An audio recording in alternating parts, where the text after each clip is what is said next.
नमस्कार, जय हिंद विद्यार्थी मित्रांनो। आरपीएफ रेल्वे पोलीस भरती 2024 तर्फा 4660 प्लस जागांसाठी मित्रांनो आरपीएफ कॉन्स्टेबल आणि सब इन्स्पेक्टर पदाची जे मित्रांनो भरती चालू आहे। तर या भरतीसाठी शिक्षण फक्त 10वी पास लागते। महाराष्ट्रातील मुलं मुली या भरतीमध्ये फॉर्म भरू शकता।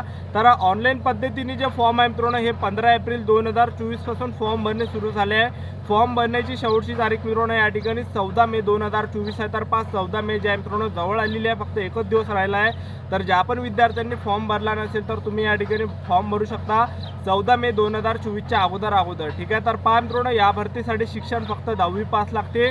तर पहा बरेच विद्यार्थ्यांचे कमेंट होती की सर आरपीएफ रेल्वे पोलीस भरतीचा पेपर कधी असणार आहे, आरपीएफ रेल्वे पोलीस भरतीच्या पेपरसाठी आणखीन इथून किती महिन्याचा टायमिंग भेटणार, आम्ही आरपीएफ रेल्वे पोलीस भरतीची तयारी या ठिकाणी कशा प्रकारे केली पाहिजे। तर पहा संपूर्ण माहिती तुम्हाला आजच्या व्हिडिओच्या माध्यमातून सांगणार आहे। त्याचबरोबर आरपीएफ रेल्वे पोलीस भरतीची संपूर्ण सिलेक्शन प्रोसेस सुद्धा तुम्हाला सांगणार आहे। उंची किती लागते, छाती किती आहे, ग्राउंडला कोणकोणते वेळ आहे, टायमिंग किती आहे, लेखी परीक्षेचा अभ्यासक्रम काय आहे, सिलेक्शन प्रोसेस काय, वयोमर्यादा काय, तर संपूर्ण माहिती तुम्हाला आजच्या व्हिडिओच्या माध्यमातून सांगणार आहे। मेन म्हणजे याबद्दलच सांगणार आहे की तुमचा जो पेपर आहे मित्रांनो पेपराला या ठिकाणी किती टाइम आहे तुमच्याजवळ, पेपराला किती वेळ आहे तुमच्याजवळ आणि आतापासून तुम्ही तयारी कशा प्रकारे केली पाहिजे। ठीक आहे। तर आजचा व्हिडिओ खूप महत्त्वाचा होणार आहे, व्हिडिओ शेवटपर्यंत बघा आणि व्हिडिओला आताच लाईक करा। नमस्कार विद्यार्थी मित्रांनो, माझी नोकरी कॉर्नर यूट्यूब चॅनलवर मी गोपालन खळे तुमचं सर्वांचं सहर्ष स्वागत करतो। तर मित्रांनो व्हिडिओचा थंबनेल बघून तुमच्या लक्षात आलं असेल की आपला व्हिडिओ कोणत्या टॉपिकवर होणार आहे। व्हिडिओ सुरू करण्याच्या आधी आपल्या यूट्यूब चॅनलला सबस्क्राइब करा, जेणेकरून प्रत्येक भरतीची अपडेट तुमच्यापर्यंत सर्वात आधी पोहोचेल आणि जास्तवरून 10वी आणि 12वी पास भरतीच्या रिलेटेड जास्त व्हिडिओ आपल्या चॅनलवर अपलोड करत असतो। हा विद्यार्थी मित्रांनो आरपीएफ रेल्वे पोलीस भरतीसाठी कॉन्स्टेबलसाठी शिक्षण फक्त 10वी पास लागते आणि जे सब इन्स्पेक्टरचं जे पद आहे त्यासाठी ग्रॅज्युएशन लागते शिक्षण। ठीक आहे। आणि तुमचं मित्रांनो ग्रॅज्युएशन झालं असेल तर तुम्हाला दोन्ही फॉर्म भरता येते, कॉन्स्टेबलचा फॉर्म भरता येते, सब इन्स्पेक्टरचा सुद्धा फॉर्म भरता येते आणि दोन्ही पेपराची तारीख मित्रांनो वेगवेगळी येणार आहे। ठीक आहे। आणि त्याचबरोबर आपल्या महाराष्ट्रामध्येच पेपर होणार आहे मित्रांनो आरपीएफ रेल्वे पोलीस भरतीचा। आणि पहा मित्रांनो शिक्षण तुमचं या ठिकाणी 10वी पास असाल तुम्ही तर तुम्हाला कॉन्स्टेबलमध्ये फॉर्म भरता येते। ठीक आहे। तर महाराष्ट्रातील तुम्ही कोणत्याही जिल्ह्यातले असाल तर मुलांना आणि मुलींना या भरतीमध्ये फॉर्म भरता येते। ठीक आहे। तर वयोमर्यादा या भरतीमध्ये 18 ते 28 वर्षापर्यंत तुम्हाला फॉर्म भरता येते। ओपन कॅटेगरीच्या विद्यार्थ्यांना, एससी एसटी कॅटेगरीच्या विद्यार्थ्यांना या भरतीमध्ये 18 ते 33 वर्षापर्यंत फॉर्म भरता येते आणि ओबीसी कॅटेगरीच्या विद्यार्थ्यांना या भरतीमध्ये 18 ते 31 वर्षापर्यंत फॉर्म भरता येते। ठीक आहे। त्याचबरोबर आपण फीचा जर विचार केला जनरल ओबीसी डब्ल्यूएस कॅटेगरीसाठी या भरतीमध्ये 500 रुपये फी आहे, एससी एसटी कॅटेगरीसाठी या भरतीमध्ये 250 रुपये इतकी फी आहे। ठीक आहे।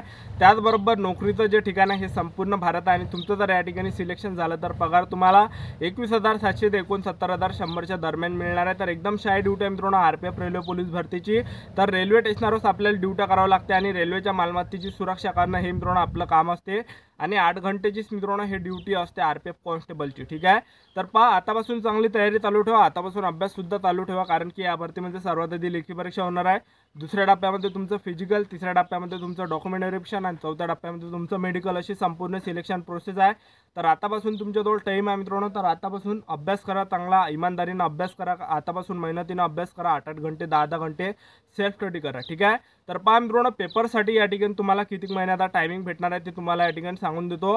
तर इथून जवळपास तुमच्याजवळ मित्रांनो 4 ते 5 महिने या ठिकाणी टाईम आहे पेपरसाठी। ठीक आहे। तर आरपीएफची जेव्हा सुद्धा भरती निघते तर जवळपास मित्रांनो 4 ते 5 महिने हे पेपरसाठी टाईम असतो। ठीक आहे। जेव्हा मित्रांनो 2018ला जे आरपीएफ कॉन्स्टेबल भरती निघाली होती 9,000 जागांसाठी, तर ते ऑगस्ट महिन्यामध्ये निघाली होती। 15 ऑगस्टपासून त्या भरतीचे फॉर्म भरणे चालू झाले होते आणि त्या भरतीचा जो पेपर होता जवळपास मित्रांनो हा फेब्रुवारी-जानेवारी महिन्यामध्ये घेण्यात आला होता। ठीक आहे। तर जवळपास तुम्हाला 4 ते 5 महिने या ठिकाणी टायमिंग भेटणार आहे यावेळेस। तर पेपरसाठी तुमच्याजवळ अजूनही टाईम आहे। तर या टाईमचं जे फक्त मित्रांनो हा टाईम वाया घालू नका सोशल मीडियामध्ये जाऊन। ठीक आहे। तर आतापासून चांगला अभ्यास करा, आतापासून चांगले पुस्तक घेऊन घ्या, ज्यांनी सुद्धा पुस्तक घेतले नसेल तर पुस्तक घ्या आणि आतापासून सेल्फ स्टडी करा मित्रांनो 8-8 घंटे। पण विद्यार्थी आतापासून 8-8 घंटे 10-10 घंटे अभ्यास करणार आहे त्यांचंच मित्रांनो या ठिकाणी सिलेक्शन होणार आहे, लक्षात ठेवा।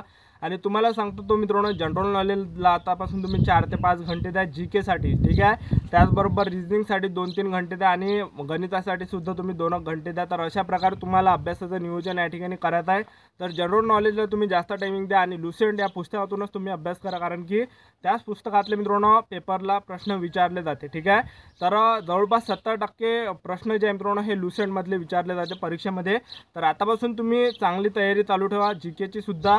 जीके जिंकूवर जास्त तुम्ही फोकस करा, कारण की 50 प्रश्न मित्रांनो हे जनरल नॉलेजचे आहे. त्याचबरोबर बुद्धिमत्ता सुद्धा सोडू नका. बुद्धिमत्ता असणे आपल्या हातातले मार्क आहे. थोडं तुम्हाला समजून घ्यावं लागणार आहे. प्रत्येक तुम्हाला टॉपिक या ठिकाणी मित्रांनो वाचावं लागणार आहे. प्रत्येक टॉपिक तुम्हाला वाचावं लागणार आहे 2-2 3-3 वेळा. प्रत्येक टॉपिक तुम्हाला समजून घ्यावं लागणार आहे. तुम्हाला मित्रांनो प्रॅक्टिस करावी लागणार आहे. प्रॅक्टिस केल्याशिवाय मित्रांनो जमत नाही. एक लक्षात ठेवा, तुम्हाला या ठिकाणी वाचायचं सुद्धा मित्रांनो रिझनिंगचे प्रत्येक पार्ट आणि ते तुम्हाला समजून सुद्धा घ्यायचे आहे. त्याचबरोबर तुम्हाला त्याची प्रॅक्टिस सुद्धा करायची आहे. सर्वात मेन आहे मित्रांनो यामध्ये प्रॅक्टिस. तुम्ही जर जेवढी प्रॅक्टिस करताल मित्रांनो तेवढं तुम्हाला त्या ठिकाणी टायमिंगमध्ये सुद्धा कमी येणार आहे त्या ठिकाणी पेपर सोडायच्या वेळेस, आणि तुम्हाला त्या ठिकाणी जास्त या ठिकाणी मित्रांनो समजणार आहे. एक लक्षात ठेवा, ठीक आहे. तर आतापासून चांगले तुम्ही अभ्यास करा. रिझनिंगवर सुद्धा जास्त जोर द्या तुम्ही, कारण की रिझनिंग हे मित्रांनो फुकटाचे मार्क्स आहे. तर तुम्हाला ते प्रत्येक टॉपिक जे टॉपिक येते मित्रांनो ते टॉपिक तुम्हाला वाचावं लागणार आहे, आणि ते इमानदारीने तुम्ही वाचा. पूर्ण मन लावून त्या ठिकाणी वाचा मित्रांनो, ठीक आहे. आणि आतापासून सेल्फ स्टडी करा 8-8 घंटे.